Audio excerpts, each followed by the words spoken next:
அஸ்ஸலாமு அலைக்கும். Hi friends, எப்படி நல்லா இருக்கீங்களா? குவைத் வங்கியின் அதிரடி நடவடிக்கை வெளிநாட்டவர்களுக்கு பெரிய ஆப்பை வைத்த குவைத் பேங்குகள் மிக மிக முக்கியமான நியூஸை பார்க்க போகிறோம். அடுத்து குவைத் டாக்ஸி டிரைவர்கள் அதிக எச்சரிக்கை. 70 பேரிடம் கைவரிசை காட்டிய பெண் கைது.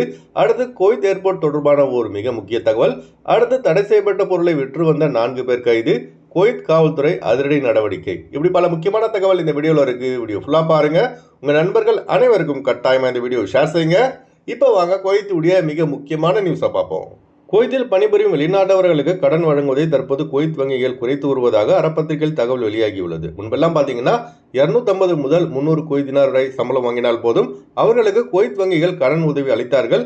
ஆனால் தற்போது நிலவி வரும் சூழ்நிலையில் குவைத்தில் உள்ள பேங்குகள் 500 குவைத் தினாருக்கு மேல் சம்பளம் வாங்கக்கூடிய நபர்களுக்கு மட்டுமே முன்னுரிமை அளிக்கப்பட்டு கடன்கள் வழங்கப்பட்டு வருகிறது. அதாவது அதிக சம்பளம் வாங்கக்கூடியவர்கள், அதே சமயம் பெரிய பெரிய நிறுவனங்கள் பணிபுரியும் வெளிநாட்டவர்களுக்கு மட்டுமே இப்போ குவைத் வங்கிகள் கடன் உதவி வழங்கி வருகிறார்கள். அடுத்த தகவல், குவைத்தில் உள்ள டாக்ஸி டிரைவர்கள் இனி அதிக எச்சரிக்கையாக இருங்க. ஏன்னா ஒரு பெண் பார்த்தீங்கன்னா 70க்கும் மேற்பட்டவர்களிடமிருந்து பண மோசடியில் ஈடுபட்டுள்ளதை சால்மியா காவல்துறை கண்டுபிடித்துள்ளது.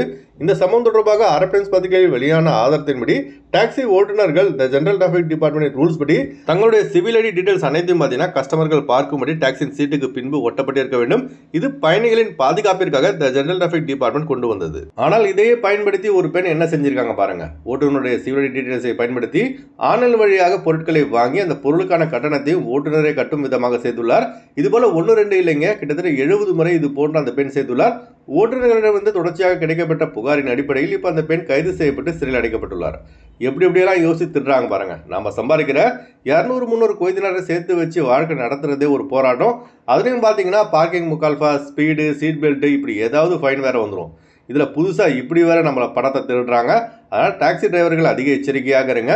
உங்கள் சிவில் டீடைல்ஸ், பேங்க் டீடைல்ஸ் மற்றும் ஏடிஎம் பின் நம்பர் இப்படி எதையும் யாரிடம் கொடுக்காதீங்க. அதுபோல் மிக முக்கியமான இந்த விழிப்புணர்வு தகவலை லாசிம் கட்டாயமாக அவங்க நண்பர்கள் அனைவருக்கும் ஷேர் செய்யுங்க. அடுத்த தகவல், குவைத்தில் தம்பாக்கு, குட்கா ஆகியவை தடை செய்யப்பட்ட பொருளாகும். இதனை யார் விற்பனை செய்தாலும் இல்லை வாங்கினாலும் அவர்களை குவைத் காவல்துறை கைது செய்து சிறையில் அடைத்து வருகிறது. அரபியன்ஸ் பத்திரிகையில் வெளியான ஆதாரத்தின்படி முர்காபில் தம்பாக்கு, குட்கா, புகையிலை விற்று வந்த ஒரு பக்காலா உரிமையாளர் மற்றும் அங்கு பணிபுரிந்து வந்த 3 பேரை குவைத் காவல்துறை கைது செய்து சிறையில் அடைத்துள்ளது. மேலும் அவர்களிடமிருந்து சுமார் 9826 குவைத் தினாரையும் குவைத் காவல்துறை பறிமுதல் செய்துள்ளது. குவைத்தில் இந்த முர்காப் ஏரியாவில் சீட் விளையாடுறது, புகை விற்பது அதிகமாக நடக்குங்க. அதுவும் வீக்கெண்டில் சொல்லவே வேண்டாம், ரொம்ப அதிகமாக இருக்கும். அதனால் குவைத்தில் உள்ள நம்ம ஆளுங்க, அதுவும் ஜதீத் நபர், புதுசாக குவைத் வந்தவர்கள், இது போன்ற புகையில விற்கிறவங்க, சீட் விளையாடுறவங்க, இது போன்றவர்கள் இருக்கும் இடத்துக்கு போகாதீங்க. கடைசியில் உங்களையும் பிடிச்சி உள்ளே போட்டுருவாங்க. அதன் பிறகு ஃபிங்கர் வச்சு நாடு கடத்து மையத்துக்கு அனுப்பி ஃபிங்கர் வச்சு தான் ஊருக்கு அனுப்புவாங்க. அதன் பின்னர் குவைத் மட்டும் கிடையாதுங்க, எந்த ஒரு ஜிசிசி நாட்டுக்கும் வேலைக்கு வரவே முடியாது. திர்பாலக். அடுத்த தகவல், குவைத்துக்கான ஃப்ளைட் டிக்கெட் இன்னைக்கு குறையும் நாளைக்கு குறையும் எதிர்பார்த்து இருந்தால் குறையிற மாதிரி தெரியலைங்க, அதிகமாகிட்டு தான் இருக்குது. இது வரைக்கும் குவைத்துடைய டிஜிசியை எந்த ஒரு வெளிநாட்டு விமான நிறுவனங்களுக்கும் அனுமதி வழங்கவில்லை. இப்போதைக்கு 2 ஃப்ளைட் தாங்க போயிட்டு இருக்கு. ஒன்று ஜசீரா ஏர்வேஸ், மற்றொன்று குவைத் ஏர்வேஸ். அதனால நம்ம ஆளுங்க இதில் மட்டும் ஃப்ளைட் டிக்கெட் போடுங்க, மற்ற ஃப்ளைட்டில் டிக்கெட் போட்டு உங்கள் பணத்தை இழக்காதீங்க. அதுபோல் குவைத்துக்கான விமான டிக்கெட் எடுப்பவர்கள் ஸ்க்ரீனில் தெரிகிற ஜியா டிராவல்ஸ் நம்பரை தொடர்பு கொண்டு விமான டிக்கெட் எடுத்துக்கொள்ளலாம். அதுபோல் குவைத்திற்கான PCC, medical, visa stamping, attestation, POE செய்து தரப்படுகிறது. அடுத்து வாங்க குவைத்துடைய தினார் ரேட் பார்ப்போம்.